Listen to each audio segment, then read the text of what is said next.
Okay, so good evening, class. I hope it is visible. The screen is visible to you all. So we were doing this chapter called preposition, and we were supposed to start from rule number 54. So last class तक हमने 53 rule तक wind up किया था. अभी हम start करेंगे आज rule number 54 से. ठीक है, तो 53 रूल से एक बार रिवाइज करते हुए चलते हैं. See, I will not be able to make you revise today because I want to finish this chapter today. So for the sake of this, I think हमें आगे चलना चाहिए, and maybe we can revise this chapter in the upcoming classes. जो भी examples आएंगे उनके through. तो हमने रूल नंबर 53 जो पढ़ा था स्टूडेंट्स, वो ये पढ़ा था कि ये 3 वर्ड्स जो आपको यहाँ पे गिवन है, कंटेंटेड, सैटिस्फाइड एंड फर्निश्ड.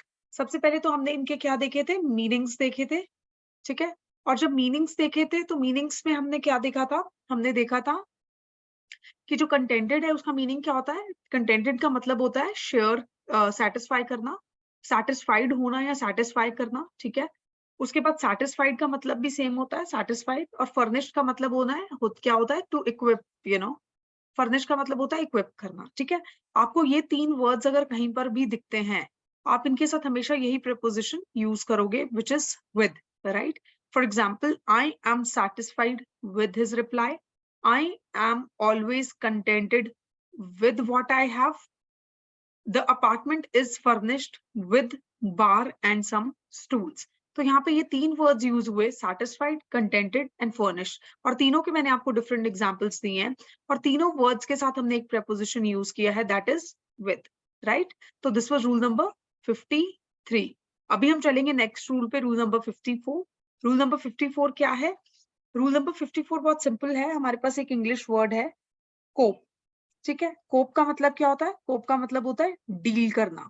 ठीक है, कोप का मतलब क्या होता है? कोप का मतलब होता है डील करना.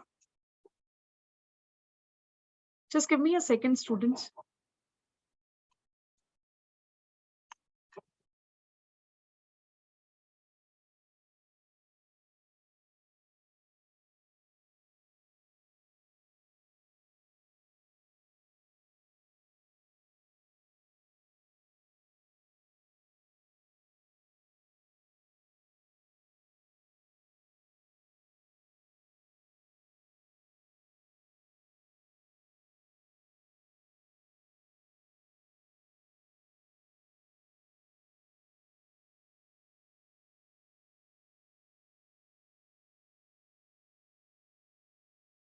Okay, so let's continue this. तो हम लोग रूल नंबर 54 शुरू कर रहे थे. रूल नंबर 54 में हमने क्या शुरू किया? रूल नंबर 54 में हमने शुरू किया कि cope, we were doing this word. तो what I said was, cope का मतलब क्या होता है? कोप का मतलब होता है डील करना. ठीक है, डील हम ऑलरेडी भी पढ़ चुके हैं. इससे पहले जो अर्लियर रूल्स हमने स्टडी किए उनके अंदर हमने क्या पढ़ा था? उसके अंदर स्टूडेंट्स हमने पढ़ा था कि there is this word called deal.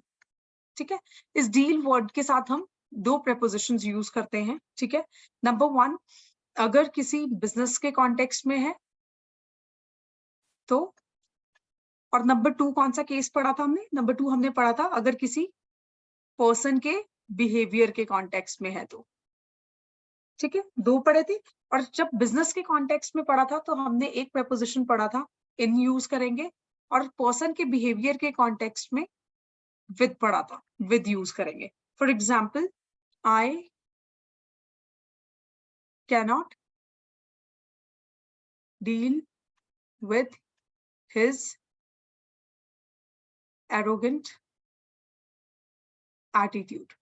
ये एग्जाम्पल पढ़ा था, deal with. And second business में हमने पढ़ा था, he deals in ceramics. तो यहाँ पे क्योंकि बिजनेस इन्वॉल्व है तो यहाँ पे डील के साथ इन. सिमिलरली डील की जगह इंटरचेंजेबली आप कोप वर्ड भी यूज कर सकते हो. और कोप वर्ड के केस में भी हम 2-3 केसेस पढ़ते हैं. फॉर एग्जाम्पल, कोप वर्ड को आप 2 prepositions यूज कर सकते हो इसके साथ. नंबर 1 अगर कोई सिचुएशन दी हुई है उस कॉन्टेक्स्ट में, और नंबर 2 अगर कोई पर्सन है उस कॉन्टेक्स्ट में. ठीक है, अब ये सिचुएशन हो सकती है, कोई प्रॉब्लम हो सकती है, कोई मैटर इन्वॉल्व हो सकता है. ठीक है, तो ये दो केसेस बनते हैं जहां पे आप ये वर्ड जो है को यूज करते हो।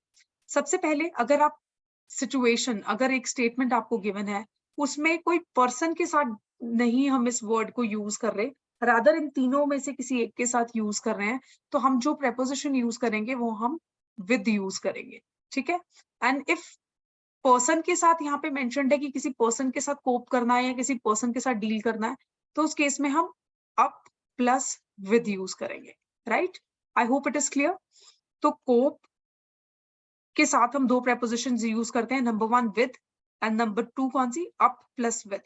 विद कब यूज करते हैं, जब कोई सिचुएशन मैटर या प्रॉब्लम हो, और अप प्लस विद कब यूज करते हैं, जब किसी पर्सन के साथ हम डील करने की या कोप करने की बात कर रहे हो। फॉर एग्जाम्पल पर्सन के कॉन्टेक्स्ट में देखते हैं example, I cannot cope up with a selfish person. तो यहाँ पे कोई प्रॉब्लम या सिचुएशन मेंशन नहीं है, यहाँ पे एक स्पेसिफिक पर्सन की बात की गई है, सेल्फिश पर्सन। तो I cannot cope up with selfish person, up plus with, क्योंकि यहाँ पे पर्सन इन्वॉल्व है। और यहाँ नेक्स्ट एग्जाम्पल में देखिए, you will have to cope with the difficulties of life if you wish to be happy. अब यहाँ पे कोप करने को किस कॉन्टेक्स्ट में यूज किया गया है, डिफिकल्टीज ऑफ द लाइफ के कॉन्टेक्स्ट में, that you have to deal with the difficulties of life. तो यहाँ पे कोप के साथ मैंने सिर्फ विद यूज किया, since later part of the sentence में कोई भी पर्सन इन्वॉल्व नहीं है, कोई भी पर्सन मेंशन नहीं। ठीक है, आई होप आपको ये रूल समझ आया होगा। कोप वर्ड के साथ हम कितने प्रेपोजिशंस यूज करते हैं, कोप वर्ड के साथ हम दो प्रेपोजिशंस यूज करते हैं। कौन से दो प्रेपोजिशंस, विद यूज करते हैं या फिर अप प्लस विद यूज करते हैं। विद कब यूज करेंगे, जब सेंटेंस में सिचुएशन, प्रॉब्लम या मैटर की बात की जाएगी, और अप प्लस विद कब यूज करेंगे, जब सेंटेंस में पर्सन की बात की जाएगी। I hope I am able to make my point clear to everyone. Okay, so with this, let's move on to the next rule. Next rule is rule number 55. Students, अब बहुत simple rules आएंगे। अभी तक हमने जो भी rules पढ़े हैं उनसे comparatively simpler rules, वैसे पहले भी हमने almost सभी rules simple ही पढ़े हैं। इसके बाद आ जाता है rule number 55। अभी abstain word है और refrain word है। ठीक है, abstain मतलब क्या होता है, to stop someone from doing something, or maybe to stop yourself from doing something। और refrain का भी सेम ही मतलब होता है, to stop। और इन वर्ड्स को हम इंटरचेंजेबली भी यूज करते हैं इंग्लिश लैंग्वेज में। ठीक है, अभी अगर आपको स्टेटमेंट में ये दोनों वर्ड्स कहीं पे भी देखने को मिलते हैं, एब्सटेन, रिफ्रेन, आप इनके साथ एक प्रेपोजिशन यूज करोगे। कौन सा प्रेपोजिशन यूज करोगे, आप इनके साथ फ्रॉम यूज करोगे। ठीक है, which preposition you will use, you will be using this from preposition with them, right? I hope it is clear. सबसे पहले हमने क्या पढ़ा, abstain word का मीनिंग पढ़ा, और हमने देखा कि रिफ्रेन वर्ड का मीनिंग क्या है, दोनों का ऑलमोस्ट सेम वर्ड है। ठीक है, और उसके मीनिंग है, वर्ड मीनिंग है। उसके बाद हमने ये देखा कि इनके साथ एक ही preposition यूज होगा, दैट इज फ्रॉम। ठीक है, इसके कुछ एग्जाम्पल्स देखते हैं। For example, the doctor advised him to abstain from beverages. तो एब्सटेन के साथ from. We told him to refrain from bad company. तो रिफ्रेन के साथ क्या यूज हुआ, फ्रॉम यूज हुआ। कुछ और एग्जाम्पल्स अगर हम इसके देखना चाहें तो हम क्या एग्जाम्पल्स देख सकते हैं। For examples, the terms of the agreement abstain from violating the conditions mentioned in it। तो बहुत ही सिंपल सा एग्जाम्पल है, the terms of the agreement abstains from violating the conditions mentioned in it, right? तो आई hope this is clear. ठीक है, तो बहुत ही simple सा एग्जाम्पल था। यहाँ पे भी हमने abstain के साथ क्या यूज किया, फ्रॉम यूज किया। ठीक है, अब इसके अलावा रिफ्रेन का अगर हमें कुछ और एग्जाम्पल देखना हो तो हम क्या एग्जाम्पल देखेंगे, हम रिफ्रेन का कुछ भी एग्जाम्पल देख सकते हैं। For example, her parents refrained her from going to the party. ठीक है, फॉर एग्जाम्पल, हर, पहले ये एग्जाम्पल देख लेते हैं, हर parents रिफ्रेन्ड from going to the party. Her parents refrained from, मतलब उन्होंने अवॉइड किया, उन्होंने स्टॉप किया, नहीं गए वो पार्टी में. ठीक है, तो this is again the example of refrain. अभी कुछ और एग्जाम्पल अगर हमें देखना हो तो हम कौन सा एग्जाम्पल देखेंगे रिफ्रेन का? For example, when asked about her opinion, she refrained from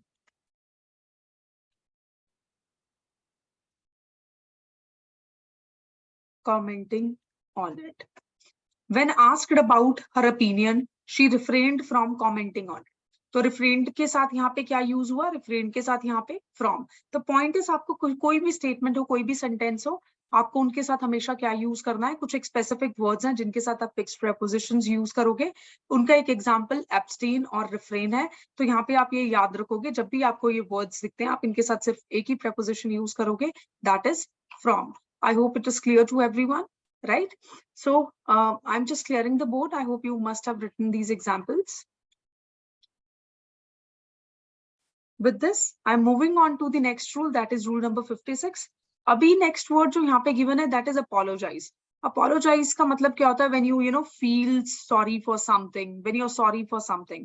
तो apologize के भी दो cases बनते हैं students. कौन से दो cases बनते हैं apologize के? अपोलोजाइज के जो दो केसेस बनते हैं, दैट इज एक पर्सन के कॉन्टेक्स्ट में आप अपोलोजाइज यूज करते हो, और एक किसी स्पेसिफिक मैटर के कॉन्टेक्स्ट में आप अपोलोजाइज को क्या करते हो? यूज करते हो, राइट? पर्सन के कॉन्टेक्स्ट में जब आप अपोलोजाइज को यूज कर रहे हो तो आप यहाँ पे जो प्रेपोजिशन यूज करोगे that will be to, right? तो यहाँ पे दो प्रेपोजिशन यूज होते हैं अपोलोजाइज के साथ. पर्सन के कॉन्टेक्स्ट में अगर अपोलोजाइज हो रहा है, अगर आप किसी पर्सन को अपोलोजाइज कर रहे हो तो टू प्रेपोजिशन यूज करोगे, और अगर मैटर के कॉन्टेक्स्ट में है तो उस केस में आप फॉर यूज करोगे, राइट? अभी इसके कुछ एग्जांपल्स देखते हैं, आपको बेटर समझ में आएगा. For example, he apologised to her. अब हर इज अ पर्सन ना, it could be any girl, for his rudeness. तो यहाँ पे क्योंकि person is involve, apology is being made to the person, hence यहाँ पे अपॉलॉजी के साथ कौन सा हमने प्रेपोजिशन यूज किया? To. I apologise for coming late. Now here यहाँ पे वो सिंपल इतना स्टेट कर रहा है कि मैं इसलिए अपोलोजाइज कर रहा हूँ क्योंकि मैं लेट आया. सो यहाँ पे अपॉलॉजी जो है that is not from a specific person. I mean इसमें ऐसा मेंशन नहीं है कि किसी स्पेसिफिक पर्सन से अपॉलॉजी मांगी जा रही है.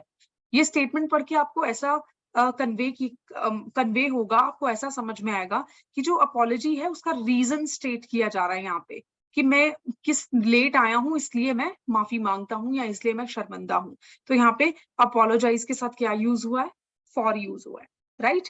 For example, please apologise to your mother for this misbehaviour. अभी अपोलोजाइज किसको करना है? मदर को. और स्टेटमेंट में मेंशन भी है कि किसी पर्सन को अपोलोजाइज करना है, तो हेंस अपोलोजाइज के साथ टू यूज हुआ है, right? I hope it is clear students. So with this I am moving on to the next rule. Next rule जो है वो रूल नंबर 57 है. Again it is a very simple rule. इसमें आपको कुछ जो बताने की कोशिश की जा रही है इस रूल में, वो क्या बताया जा रहा है? See students, there are two words, beside and the other is besides. ठीक है, अभी बहुत बार इंग्लिश में हम लोग क्या करते हैं, गलती करते हैं. हम लोग इन वर्ड्स को कई बार इंटरचेंजेबली भी यूज कर देते हैं, ठीक है? लेकिन द थिंग इज कि ये दोनों वर्ड्स में डिफरेंस सिर्फ एक एस का है, बट मीनिंग जो है वो ऑल टुगेदर चेंज हो जाता है. फॉर एग्जाम्पल, अगर बिसाइड गिवन है तो उसका मीनिंग जो होगा यहाँ पे होगा नेक्स्ट टू मी, या फिर नेक्स्ट टू मी, या नेक्स्ट टू समथिंग, यानी adjacent. For example, this is the one particular thing, और ये उसके साथ एक और चीज रखी है. तो साथ रखना या साथ होना या पास बैठना, इसको इस सिचुएशन को मैं क्या यूज करेंगे? बिसाइड यूज करेंगे. For example, she came and set beside me. She came and set beside me, which means कि वो आई और मेरे पास बैठ गई. ठीक है, विच मीन्स वो आई और मेरे पास बैठ गई, राइट? तो सिंपल सा स्टेटमेंट है, सिंपल सा स्टेटमेंट है कि she came and sat beside me, right? For example, he commissioned. अभी दूसरा जो होगा ना, ये दूसरा एग्जाम्पल मैं आपको दूंगी. once I'll explain you this meaning also. अभी जो नेक्स्ट बिसाइड है, मतलब अगर मैं बिसाइड के आगे एस लगा दूं तो इसका मतलब क्या हो जाएगा, इन एडिशन टू।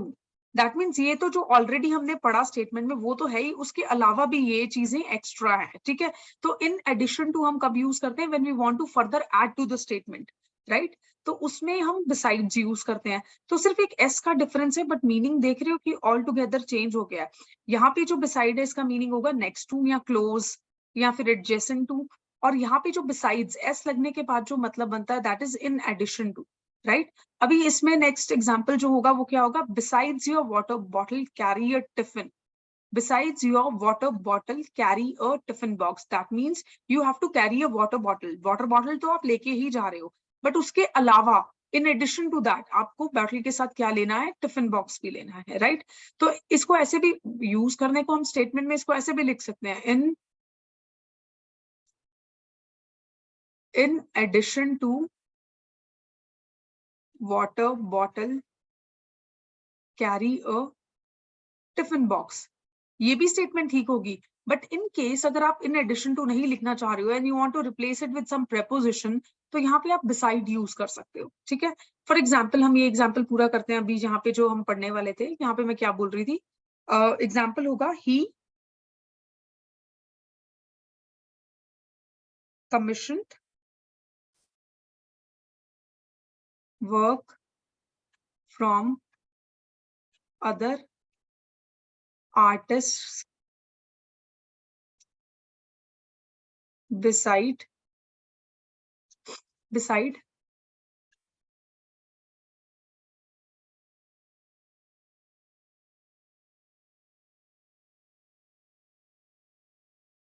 कन्हैया, ठीक है। So there would be some artist known as Kanhaiya. तो यहाँ पे बेसिकली क्या मेंशन किया गया कि he commissioned work from other artist beside Kanhaiya, that means इसका काम तो उसने इनकॉर्पोरेट किया ही होगा अपने काम में, जो भी उसने आर्ट की है उसमें इसका वर्क्स को तो इनकॉर्पोरेट या कमीशन किया ही होगा। लेकिन apart from this particular person उसने अदर आर्टिस्ट का वर्क जो है उसको भी बेसिकली क्या किया है, इनकॉर्पोरेट किया है। I hope it is clear to you all, right. तो it is a very simple thing. यहाँ पे बिसाइड और बिसाइड्स जो हैं वो बहुत ही सिंपल फॉर्म में हम समझ सकते हैं। अगर सिंपल वर्ड्स में अगर इनको समझना हो तो बिसाइड का मतलब होता है नेक्स्ट टू मी या नेक्स्ट टू समथिंग या एडजेसेंट, और बिसाइड्स का मतलब होता है इन एडिशन टू। हमने इसके एग्जाम्पल्स देखे, आई होप आपको ये सब जो है वो क्लियर हो गया होगा। अभी इसी के साथ चलते हैं नेक्स्ट रूल पे, which is rule number 58, right. Rule number 58 में जो दो वर्ड्स मेंशन्ड है that is respect and faith. अभी अब हम ये ऑलरेडी पढ़ के भी आए हुए हैं, राइट। इससे पहले भी हमने एक रूल पढ़ा है जिसमें हमने पढ़ा था कि वर्ड फेथ, बिलीव, ट्रस्ट, इनके साथ हमेशा एक ही प्रपोजिशन यूज होता है दैट इज इन। ऐसा हम एक रूल ऑलरेडी पढ़ के आए हैं, और यहाँ पे भी ये सेम बात यही रिपीट कर रहा है कि फेथ के साथ आप इन प्रपोजिशन यूज करोगे। For example, no matter what my no matter what my faith in God is unshakable। तो यहाँ पे faith in God, no matter what my faith in God is unshakable, ठीक है। तो यहाँ पे faith के साथ in। अब इसी तरीके से कोई और वर्ड लेना हो, believe in yourself, ठीक है। तो यहाँ पे believe के साथ in, ठीक है। For example have trust in me, तो ट्रस्ट के साथ भी इन, राइट। तो यहाँ पे फेथ के साथ भी इन यूज हो रहा है। अभी नेक्स्ट वर्ड जो आता है, नया वर्ड जो आज हम पढ़ेंगे, वो ये होगा कि ये जो आपका है रिस्पेक्ट वर्ड, रिस्पेक्ट के साथ आप क्या यूज करोगे, फॉर यूज करोगे। For example, the actress has great respect for director, तो अभी रिस्पेक्ट फॉर डायरेक्टर, ठीक है। रिस्पेक्ट फॉर क्या यूज हो रहा है, डायरेक्टर यूज हो रहा है, ठीक है। अभी कुछ और एग्जाम्पल अगर हमें इसका देखना हो तो हम क्या कर सकते हैं, हम और कोई एग्जाम्पल देखेंगे। For example, I have respect for my mentors as they work hard to make us understand even the difficult concepts with ease। अभी रिस्पेक्ट के साथ यहाँ क्या यूज हुआ, फॉर यूज हुआ. I have respect for my mentors as they work hard to make us understand even the difficult concepts with ease, right? अभी एक और एग्जांपल देख लेते हैं.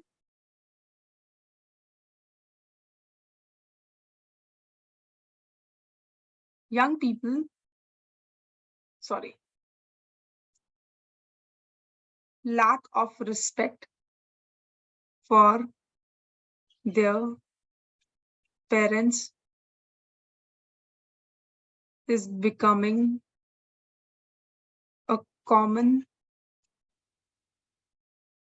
problem in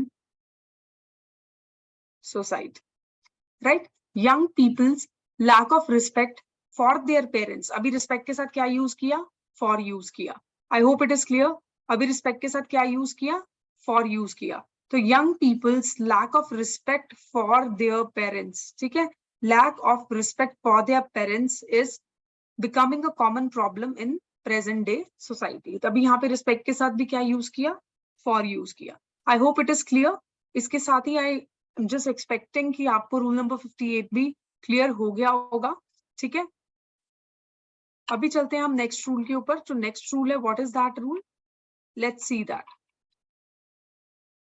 Let me just move on to the next slide. It is slide number, sorry, it is rule number 58, right? अभी 58 rule क्या बोल रहा है? 58 rule में ये 4 words given है students, ठीक है? Astonished, alarmed, surprised, amazed, ठीक है? अभी astonished का मतलब, surprised का मतलब और amazed का मतलब same होता है. क्या होता है इनका मतलब? इनका मतलब होता है कि एकदम से सरप्राइज हो जाना, ठीक है? एकदम से क्या हो जाना, सरप्राइज हो जाना. एस्टॉनिश्ड का मतलब भी सरप्राइजिंग ही होता है, very surprising, in fact very surprising होता है इसका मतलब. सरप्राइज का मतलब you all know, and amaze का मतलब भी क्या होता है, सरप्राइज के साथ. अलार्म्ड का मतलब क्या होता है? अलार्म्ड का मतलब होता है वेरी फ्राइटेंड और concern that you know something is very alerting या समथिंग इज इन डेंजर या कुछ भी ऐसी सिचुएशन है, ठीक है? तो उस केस में हम इसको बेसिकली क्या यूज करते हैं, अलार्म्ड बोलते हैं, ठीक है? जैसे कि आप अलार्म्ड की जगह अफ्रेड यूज कर सकते हो एज अ सिनोनिम, है ना? या फिर आप क्या यूज कर सकते हो, फियरफुल यूज कर सकते हो when you are concerned of something. और किसी चीज के कंसर्न की वजह से आप एकदम से अजाइल एक्टिव हो जाओ, एकदम से अलर्ट हो जाओ कि अच्छा ओके ऐसा, ठीक है? तो उसका वो क्या होता है, अलार्म होता है, ठीक है? अभी ये 4 वर्ड्स आपको कभी भी सेंटेंस में दिखेंगे तो आप उनके साथ एक प्रेपोजिशन यूज करोगे, दैट इज एट, ठीक है? अभी एग्जाम्पल देख लेते हैं इसका. एग्जाम्पल क्या है, दे वर astonished at his failure in exam. तो astonished के साथ क्या यूज हुआ, at यूज हुआ, राइट? तो astonished का एग्जाम्पल देखा हमने. उसके बाद everybody was alarmed at the news of his death. तो यूजुअली जो अलार्म्ड वर्ड है वो नेगेटिव कोनोटेशन के साथ ही यूज होगा, बिकॉज ऑब्वियसली आप किसी चीज को सुन के अगर एकदम से फियरफुल हो जाओगे, एंशियस हो जाओगे, अफ्रेड हो जाओगे, तो that would be something holding a negative connotation ना. तो यहाँ पे अलार्म जो है वो नेगेटिव सेंस में, नेगेटिव कोनोटेशन को ज्यादा कैरी करता है, ठीक है? Everybody was alarmed at the news of his death, right? तो अलार्म जो है वो क्या आ जाएगा, एट यूज होगा इसके साथ, ठीक है? I was surprised at her behaviour. अभी सरप्राइज के साथ क्या यूज हुआ, एट यूज हुआ. I was amazed at the depth of her knowledge. So amazed at, again the meaning of amaze is surprise only. But then यहाँ पे amaze के साथ point ये है कि preposition at use हो रहा है, ठीक है? तो अभी हमने आज 4 words पढ़े नए, astonished, alarmed, surprised, amazed, और सबके साथ क्या use हो रहा है, at word use हो रहा है, ठीक है? I hope it is clear. With this, I'm moving on to the next rule, that is rule number 59. अभी डिजायर का मतलब क्या होता है? डिजायर का मतलब होता है कि आपको कोई ना कोई इच्छा है आपकी, या आपको कुछ you want, feeling of wanting something. It is a feeling of wanting something, ठीक है? तो ये आ जाएगा. इसका डिजायर का मतलब क्या होता है, फीलिंग ऑफ वांटिंग समथिंग, ठीक है? और डिजायरस का क्या मतलब होता है? डिजायरस का मतलब होता है to have desire. Anyone can have desire, right? ठीक है? तो ऐसे बोल सकते हैं कि डिजायरस है, this particular person is very desirous, क्योंकि उसको बहुत सारी डिजायर्स हैं या कुछ भी, है ना? तो पॉइंट यहाँ पे स्टूडेंट्स ये है, आफ्टर लर्निंग देयर मीनिंग्स इन दोनों वर्ड्स के, पॉइंट ये है कि जब भी स्टेटमेंट में डिजायर वर्ड यूज होगा, आप हमेशा इसके साथ फॉर प्रेपोजिशन यूज करेंगे, और डिजायरस वर्ड अगर यूज होता है तो इसके साथ ऑफ प्रेपोजिशन यूज करेंगे, राइट? अभी एग्जाम्पल्स देख लेते हैं. For example, desire for self expression is one of the basic quality of man. अभी डिजायर के साथ क्या यूज हुआ? फॉर यूज हुआ, राइट? फॉर यूज हुआ. और नेक्स्ट एग्जाम्पल देखते हैं. नेक्स्ट एग्जाम्पल जो है डिजायरस का एग्जाम्पल आ जाएगा. डिजायरस का क्या एग्जाम्पल आएगा? Are you desirous of visiting UK? मतलब क्या तुम्हें ये डिजायर होती है कि तुम कभी यूके विजिट करो?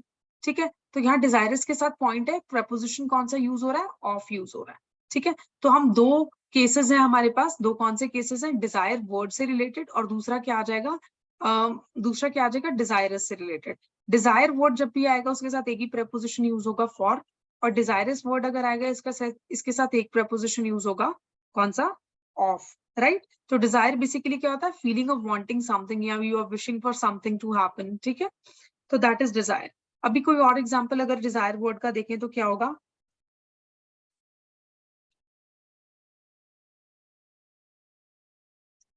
he resisted public desires for choice in education. तो अभी यहाँ इस स्टेटमेंट में, इस एग्जाम्पल में, he resisted public desires for, तो कौन सा प्रेपोजिशन यूज किया हमने डिजायर के साथ? हमने देखो ये डिजायर के साथ कौन सा प्रेपोजिशन किया? फॉर. ठीक है, तो ये एक और एग्जाम्पल हो गया. ठीक है, अभी अगर सपोज डिजायर को मैं वर्ब की तरह यूज करूं, कुछ कुछ ऐसे स्टेटमेंट्स होंगे जहां पे डिजायर में मैंने आपको बताया था ना, सब्जेक्ट वर्ब सिर्फ दो चीजें मेंशन्ड है, ऑब्जेक्ट इज नॉट मेंशन्ड. तो उस केस में कोई भी स्टेटमेंट और प्रेपोजिशन नहीं यूज करोगे. For example, he never achieved the status so desired. अभी यहाँ पे वर्ब की फॉर्म में यूज हुआ कि जो उसने डिजायर किया था वो स्टेटस उसने कभी अचीव नहीं किया. तो इस केस में आप यहाँ पे कोई भी प्रपोजिशन यूज नहीं कर रहे हो. ठीक है, तो ये आपको एक चीज याद रखनी है. यहाँ पे ये नॉर्मल है. This rule is applicable to every sentence जो जिसमें ऑब्जेक्ट मेंशन नहीं है, जिसमें ऑब्जेक्ट मेंशन नहीं है. Right? I hope with this it is clear. Rule number 59 is clear to all of you. So let's move on to rule number 60. See, there is this little correction in this. Let me just do it. अभी only, अभी कर देती हूँ मैं इसको correct. अभी जब भी आपको ये 3-4 वर्ड्स दिखेंगे, अभी जब भी आपको ये 3-4 वर्ड्स दिखेंगे, सीनियर, जूनियर, सुपीरियर, इंफीरियर. ठीक है, जब भी आपको ये 4 वर्ड्स दिख रहे हैं किसी भी स्टेटमेंट के अंदर, आप इनके साथ एक ही प्रपोजिशन यूज करेंगे. कौन सा? In. I hope it is clear. आप इनके साथ कौन सा प्रपोजिशन यूज करेंगे? You will be using one preposition with this. कौन सा प्रपोजिशन यूज करेंगे आप? इन प्रपोजिशन यूज करेंगे. ठीक है, तो इसके कुछ एग्जांपल्स देखते हैं, बेटर क्लियर होगा आप लोगों को. For example, he was junior, I guess I made some mistake, junior to me. यहाँ in नहीं, यहाँ to यूज होगा. Let me just correct it. I don't know what I was thinking of while writing this. Junior to me. There was some other correction also in the slide which I thought of doing while the class itself. I don't know, let's see आगे अभी अगर आती है तो. But there was this one more correction. So what were we doing? We were studying these 4 words. ये 4 words हम common parlance में use करते हैं. इनके साथ आप एक ही preposition use करोगे. कौन सा? To use करोगे. Right? He was junior to me since college and we have been friends since then. Right? उसके बाद the quality of this fabric is inferior to that. तो दोनों cases में to जो है as a preposition जो है वो क्या हो रहा है? Use हो रहा है. ठीक है, तो अभी for example अगर मैं इसका कुछ और example लूं, ठीक है, he is senior to me. तो senior to me, या फिर ऐसे लिख लो कि मेरा senior रहा है. He has been senior to me. तो यहाँ पे भी senior to me, right? कुछ और examples अगर आप देखना चाहो तो इसके और क्या हो सकते हैं. For example अगर मैं superior का example and inferior का I have given to you ना, तो let's see कुछ और examples. Let me think of some other examples. और क्या हो सकता है?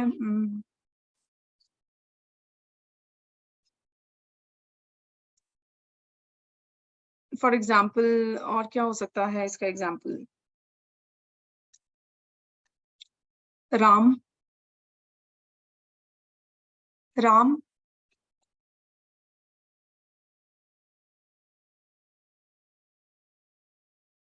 has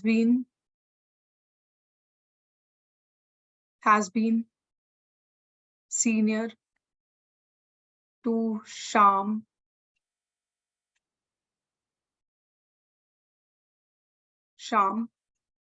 Ram has been senior to Sham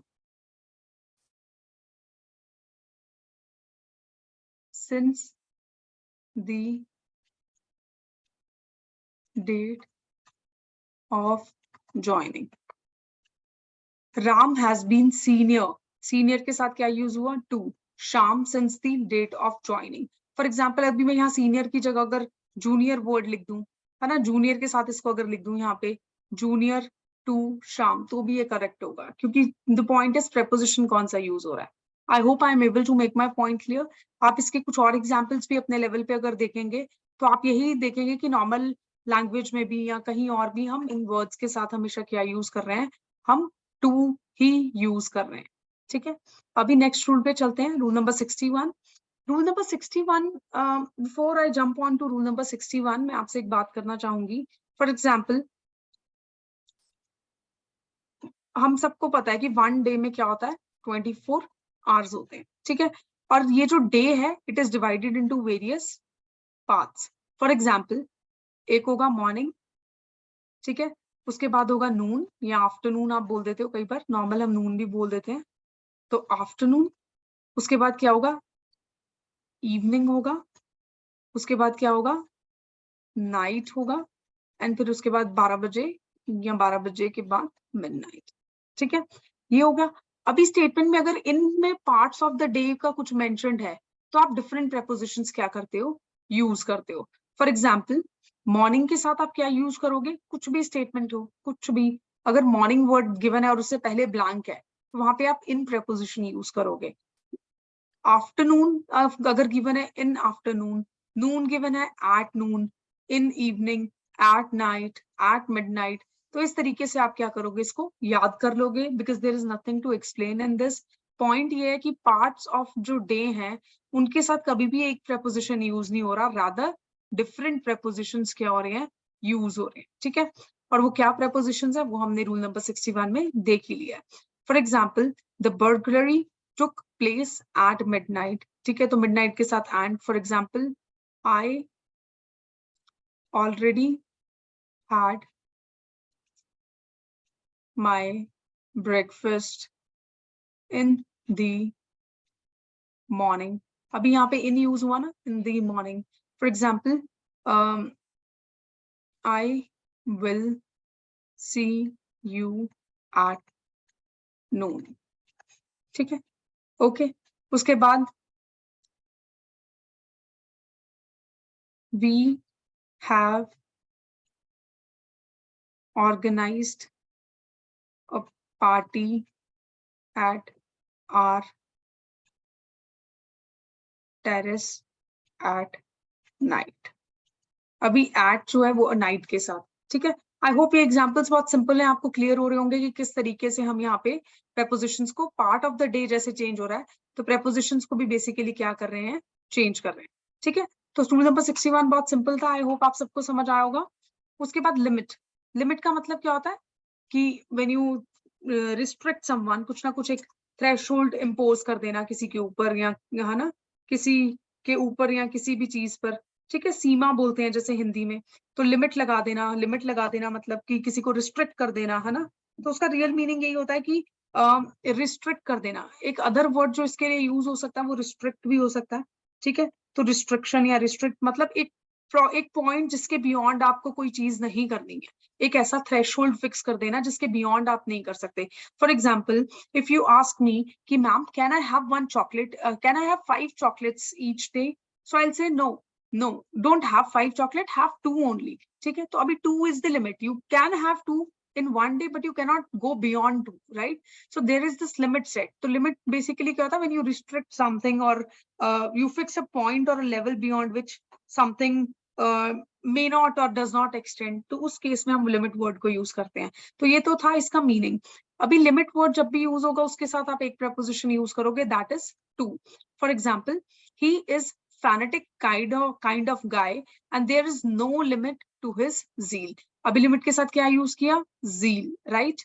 The area is off limits to children, तो area is off limits to children, ठीक है?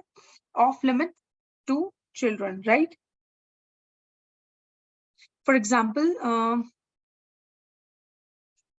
और क्या एग्जाम्पल हो सकता है? there is a, let me just think of some other example. The limit to withdraw the cash from ATM has increased, ठीक है? अभी लिमिट के साथ क्या यूज हुआ? To.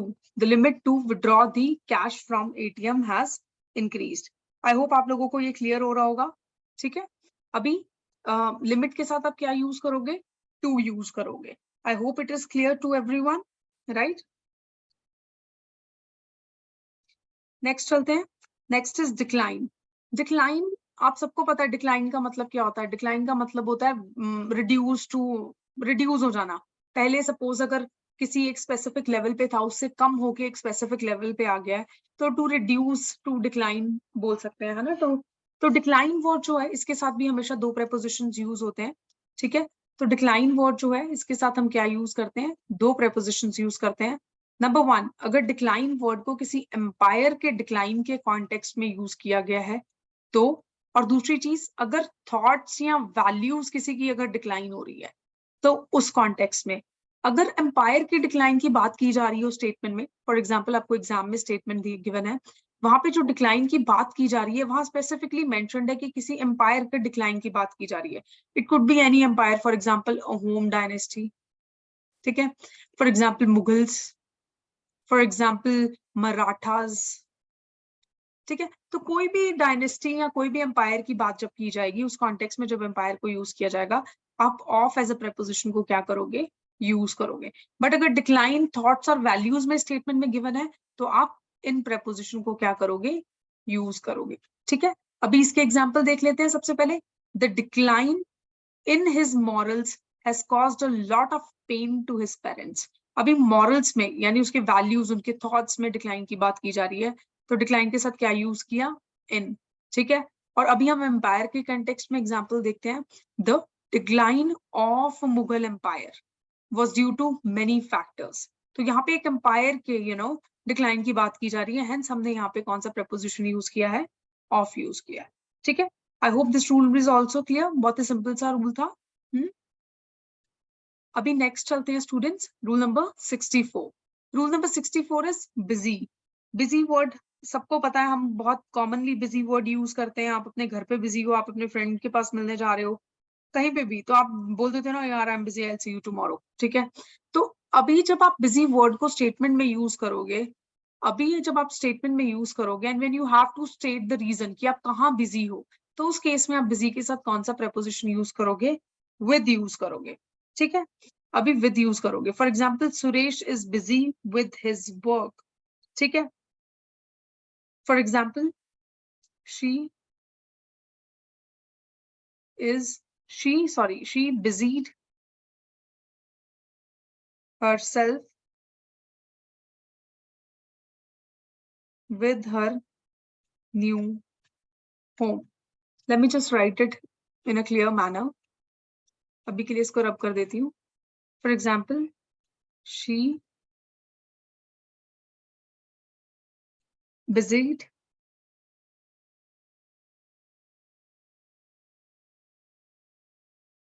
herself with her new home. अभी busied herself with, right? कहाँ busy किया? रीजन स्टेट जब करना है तो क्या यूज करेंगे? बिजी के साथ विद यूज करेंगे, ठीक है?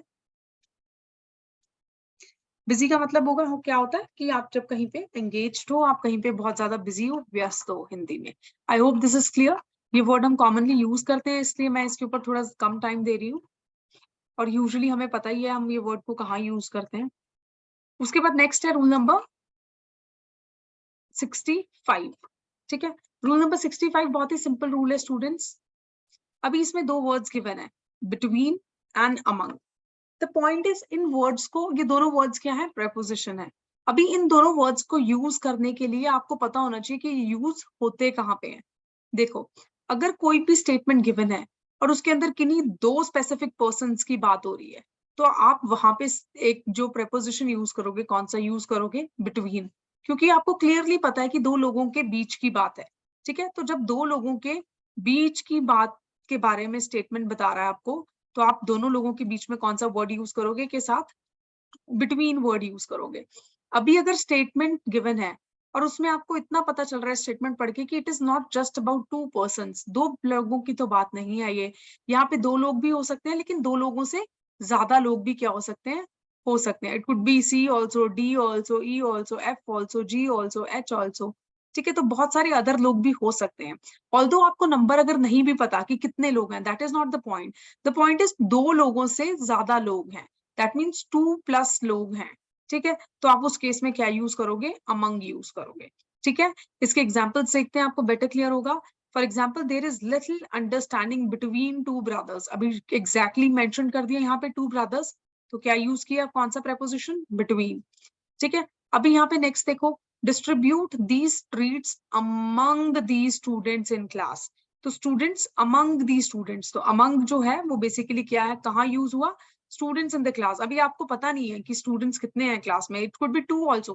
मैं ये नहीं बोल रही 2 नहीं होंगे, लेकिन 2 से ज्यादा ही होंगे। It could B 3, it could B 4, it could B 400, it could be any number, but definitely more than 2, and hence we have used among as a preposition here, right? I hope this rule is also clear to everyone. Okay, with this we are moving on to the next rule, rule number 66. अभी rule number 66 क्या बोल रहा है, बहुत ही simple rule है। rule number 66 जो है ये क्या बोल रहा है, ये बोल रहा है कि there are two words, ठीक है, introduction and preface. Introduction and preface. अभी इंट्रोडक्शन का वर्ड आप सबको पता है, when you try to introduce yourself to someone, तो उसको हम इंट्रोडक्शन कह रहे हैं, या अपने किसी रिलेटिव को आप पहचान कराने की कोशिश करें, उसको हम इंट्रोडक्शन बोलते हैं। ठीक है, और एक वर्ड होता है प्रीफेस। प्रीफेस वर्ड जो है इसका मतलब बेसिकली क्या होता है, इसका मतलब होता है इंट्रोडक्शन टू द बुक। कोई बुक है, कोई भी बुक का जब आप नहीं खरीदते हो तो आप उसमें एक पेज पढ़ते होगे जिसमें लिखा होता होगा प्रीफेस। अभी वो प्रीफेस एक छोटी सी ऐसे समरी होगी, ठीक है, जहाँ पे क्या मेंशन्ड होगा, जहाँ पे आपको basically overview of the book दे दिया जाएगा, आपको इंट्रो पार्ट जो है बुक का वो दे दिया जाएगा, जिसको पढ़ के आप ये अंदाजा लगा सकते हो कि book is all about what, किस चीज के बारे में बात की गई है। ठीक है, अगर आपको ये दोनों चीजें, ये दोनों वर्ड्स कहीं पे भी दिख रहे हैं स्टेटमेंट में, आप इनके साथ हमेशा क्या यूज करोगे, टू यूज करोगे। ठीक है, तो क्या यूज करोगे, टू यूज करोगे। For example, the introduction to the book is very good. The introduction to the book is very good, but preface to the book is short. But preface to the book is short. ठीक है, तो यहाँ पे introduction word के साथ हमने क्या use किया, टू यूज किया, और प्रीफेस के साथ हमने क्या यूज किया, प्रीफेस के साथ हमने यूज किया क्या, टू यूज किया। I hope it is clear. ठीक है, तो it is as easy as anything, बहुत इजी है ये। इसमें कुछ और एग्जांपल अगर इंट्रोडक्शन वर्ड के आप लेना चाह रहे हो तो हम डेफिनेटली ले सकते हैं, क्या और ले सकते हैं। For example,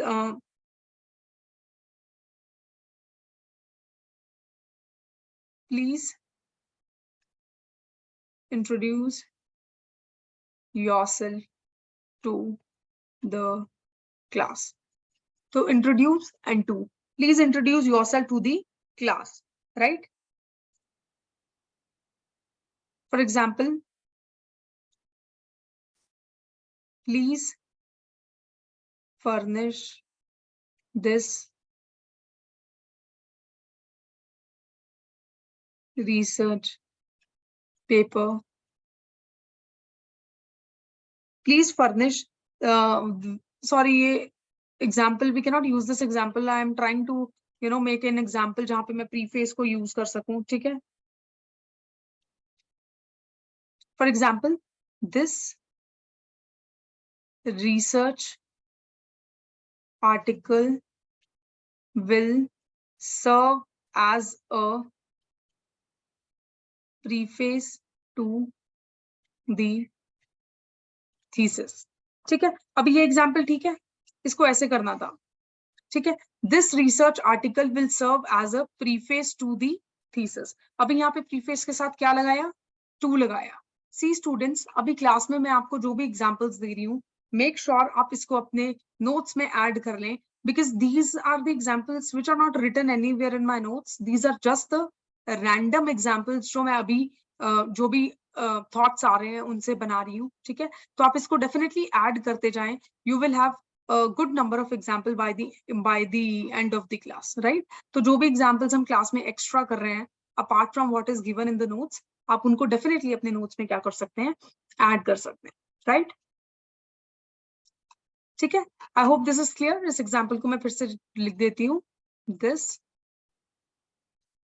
research paper will serve as a preface to the thesis. अभी प्रीफेस के साथ क्या यूज हुआ, टू यूज हुआ. ठीक है, I hope this is clear. अभी हम आजकल और इस चैप्टर का लास्ट रूल पढ़ेंगे, definite time and period of time. ठीक है, जब आपको डेफिनेट टाइम गिवन है स्टेटमेंट में, तो आप सिंस यूज करोगे. For example, I have been waiting for you since morning.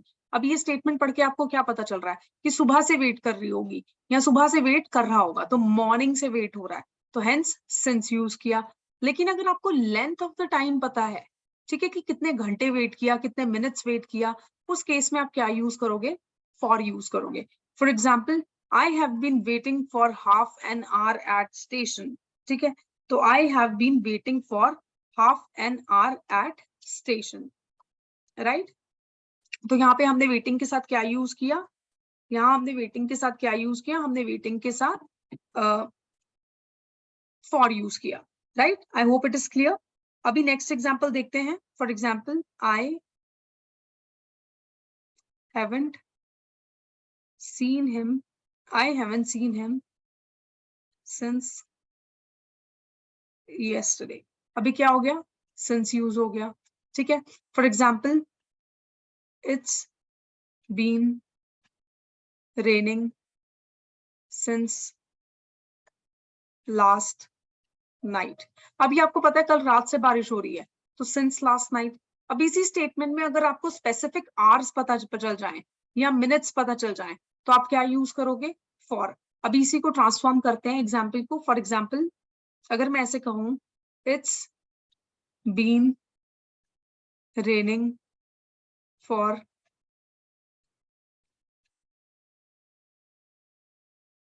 3 hours. तो अभी यहाँ पे आपको exact length of the time पता है कि 3 घंटे से बारिश हो रही है. ठीक है, तो यहाँ पे बेसिकली क्या यूज किया, फॉर यूज किया, राइट? और कुछ एग्जाम्पल अगर हमें फॉर का देखना हो तो क्या हो जाएगा, और कुछ एग्जाम्पल हम फॉर का क्या देख सकते हैं. For example,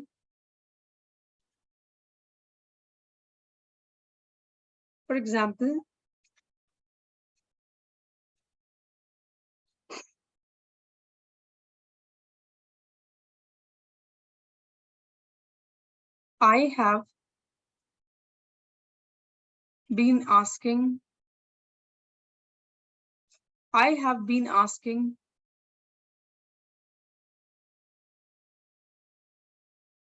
to conduct the class since noon. अभी I have been asking to conduct the class since noon. अभी since noon mentioned है यहाँ पे, तो हमने बेसिकली क्या किया, यहाँ पे noon mentioned है, definite time mentioned है, तो हमने क्या यूज किया, since यूज किया, राइट? लेकिन अगर यहाँ पे अगर कुछ भी स्टेटमेंट गिवन है आपको, उसमें अगर length of the time mentioned है, तो for example 2 hour, 3 hour, 4 hour, ठीक है, तो उस केस में आप क्या यूज करोगे, फॉर यूज करोगे. ठीक है, for example, I have been waiting for half an hour at station. I hope all the rules with this last one are clear to all of you. इनमें अगर आपको कभी भी कोई कंफ्यूजन होता है तो we can definitely talk about it. और with this we are done with this chapter called preposition. अभी हम नेक्स्ट चैप्टर शुरू करेंगे आपकी नेक्स्ट क्लास में. I am thinking to start the chapter called tenses, right. और अगर आप स्टूडेंट्स की अगर कुछ भी स्पेसिफिक डिमांड है, अगर आप में से कोई भी चाह रहा है कि टेंसेस से पहले हम कोई और चैप्टर कर लें इंग्लिश का, जो आप लोगों को लग रहा है कि ज्यादा इंपॉर्टेंट है या आप लोग उसमें ज्यादा वीक हैं, तो डेफिनेटली हम वो भी स्टार्ट कर सकते हैं. Please send me your suggestions, I will consider. ठीक है.